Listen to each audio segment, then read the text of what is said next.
Hello students, welcome back.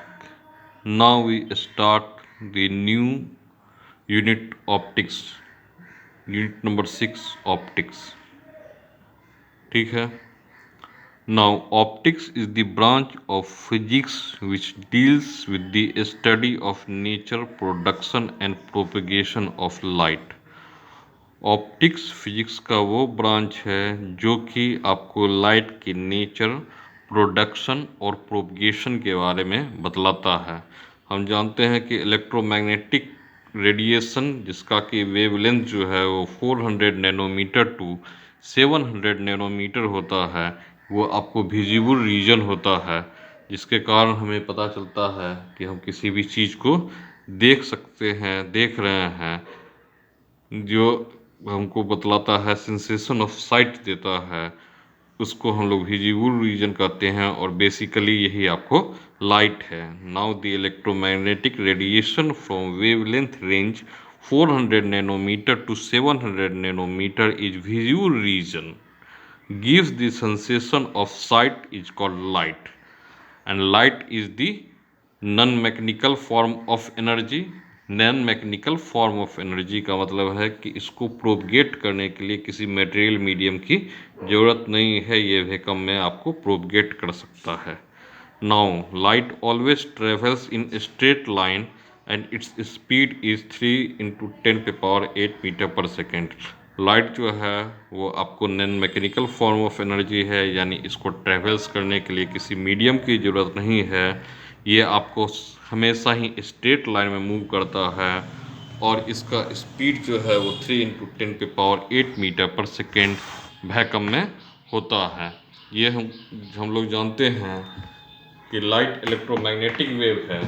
Light electromagnetic wave है, यानी इसके पास इलेक्ट्रिक फील्ड भी है और मैग्नेटिक फील्ड भी है, लेकिन जो लाइट का जो बिहेवियर है ये इसके इलेक्ट्रिक फील्ड पे डिपेंड करता है. लाइट का जो आपको नेचर होता है और प्रोपगेशन होता है, ये सब जो है आपको उसके इलेक्ट्रिक फील्ड पे, इलेक्ट्रोमैग्नेटिक वेव के इलेक्ट्रिक फील्ड पे डिपेंड करता है.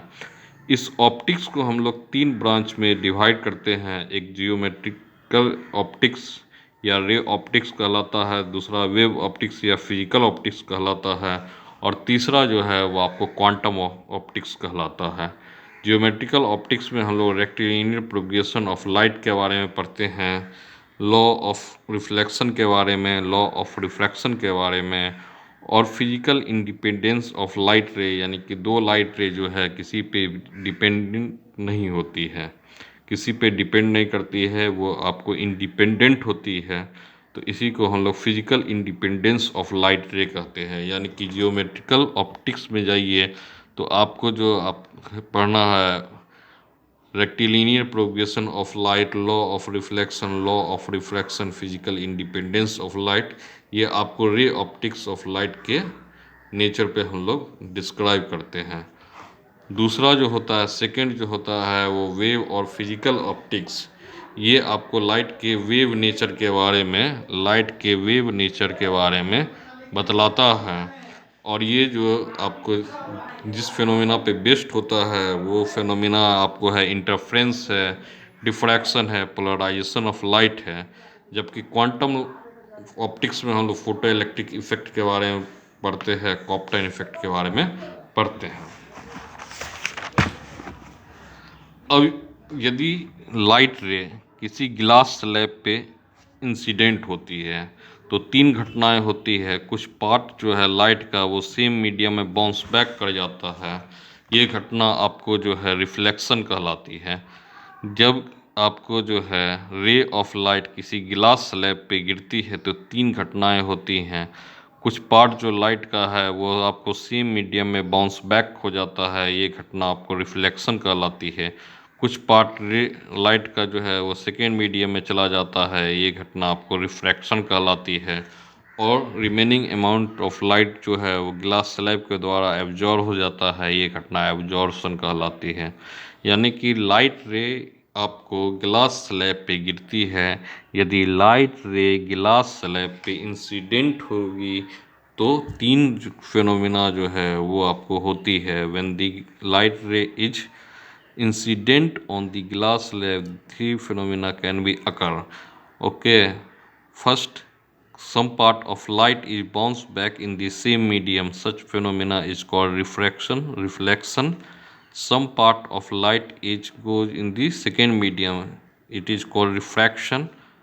And the remaining amount of light is absorbed by glass slab. Such phenomenon is called absorption. यदि लाइट रे आपको ग्लास स्लैब पे गिरती है तो 3 घटनाएं होती है। कुछ पार्ट जो लाइट का है वो सेम मीडियम में बाउंस बैक हो जाता है, ये घटना रिफ्रैक्शन कहलाती है। कुछ जिसको हिंदी में परावर्तन कहते हैं। कुछ पार्ट जो लाइट का है वो दूसरे मीडियम में चला जाता है, ये घटना रिफ्रैक्शन कहलाते हैं, यानी कि अपवर्तन कहलाती है। और आपको बाकी लाइट जो होती है, रिमेनिंग अमाउंट ऑफ लाइट, वो आपको एब्जॉर्ब कर ली जाती है ग्लास स्लैब के द्वारा। ये घटना आपको एब्जॉर्प्शन कहलाती है। Now the reflection of light. Reflection is the phenomenon of change in the path of light without any change in its medium.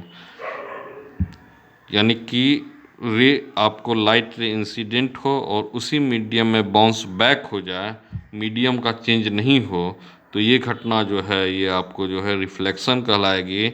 हम एक रिफ्लेक्टिंग सरफेस ये हुआ जिसका एक पार्ट जो है वो ट्रांसपेरेंट हो, सेकेंड पार्ट जो है वो पॉलिश्ड हो।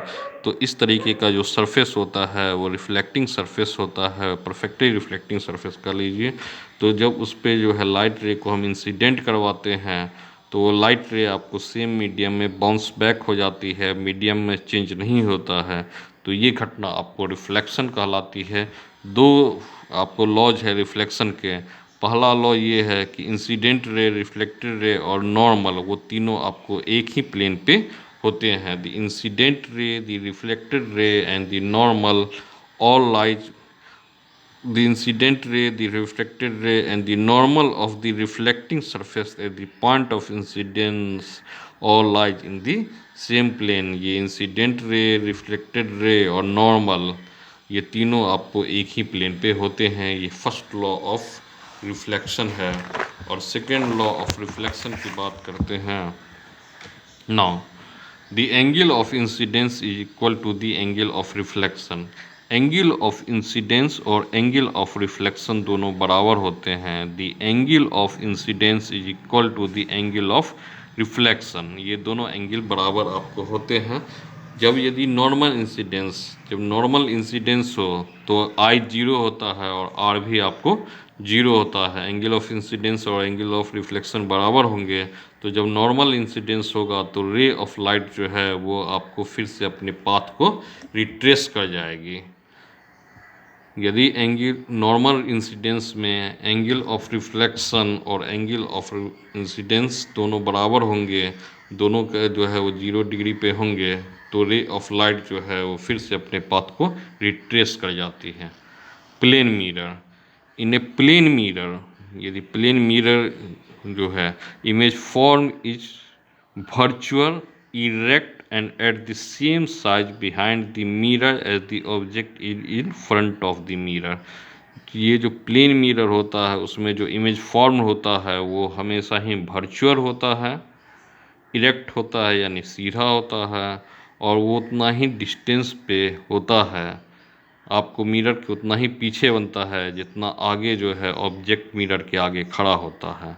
This image is plane also image in plane mirror. जो ये प्लेन इमेज के मिरर के द्वारा इमेज बनाया हुआ है, प्लेन मिरर के द्वारा जो इमेज बनाया हुआ है वो हमेशा ही लेटरली इन्वर्टेड होता है। यानी लेटरली इन्वर्टेड का मतलब है कि लेफ़्ट साइड का जो ऑब्जेक्ट का होगा वो इमेज के राइट साइड की ओर दिखता है। The left side of the object becomes right side of the image and vice versa। Now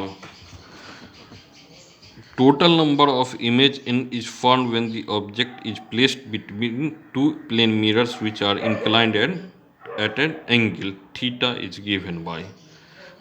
दो आपको जो है दो प्लेन मिरर के बीच में जो कि थीटा एंगल से वो इंक्लाइंड है, जो इमेज फॉर्म होता है उसका जो आपको फॉर्मूला है n बराबर 360 degree by theta minus 1। If 360 by theta जो है वो आपको इवन इंटीजर हो, यदि थीटा जो है 60 डिग्री डालते हैं तो n बराबर 360 डिग्री बाई 60 डिग्री माइनस 1, ये आपको आ जाएगा 6 माइनस 1 5।